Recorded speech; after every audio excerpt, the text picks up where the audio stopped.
Each monster has its own card and token, placed in their designated forest area, marked by the colored slot. The token represents the monster's physical presence in that space. When the monster is defeated, its token is removed to symbolize that it's no longer there, and to help you track its respawn time.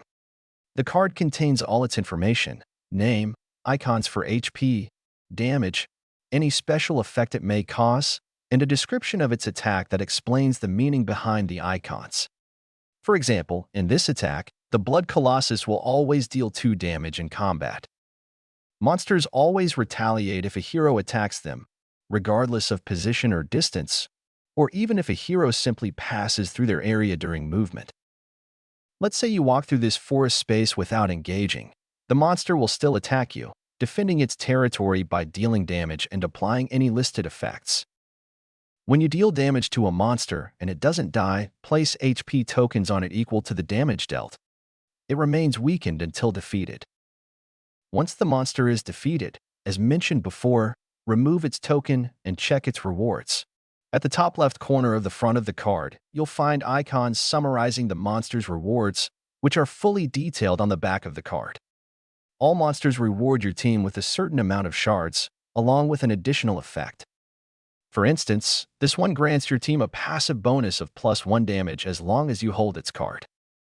Some monsters grant team bonuses, usually larger ones, individual bonuses for the hero who defeated them, or even both. Monster respawn time is 2 rounds starting from the round it was defeated. The end of the current round counts as the first, then after one more round, the monster respawns at its original location and becomes available for combat again.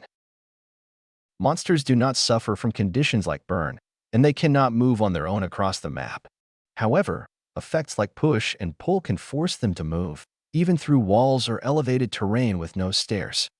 These movement restrictions do not apply when movement is forced by push or pull.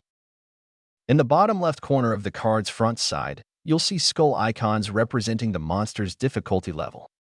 The red and purple monsters are considered major monsters, as they're located in the 2 larger forests of the map, meaning they're more challenging than the blue and green monsters, which are found in the smaller forests.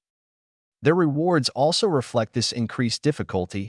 Major monsters provide team-wide passive bonuses in their base form, while minor monsters tend to offer single-use or individual bonuses.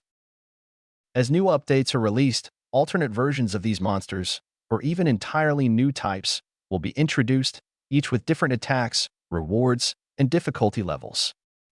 You'll be able to choose which monsters to use during map setup, selecting them based on difficulty, attack style, or rewards.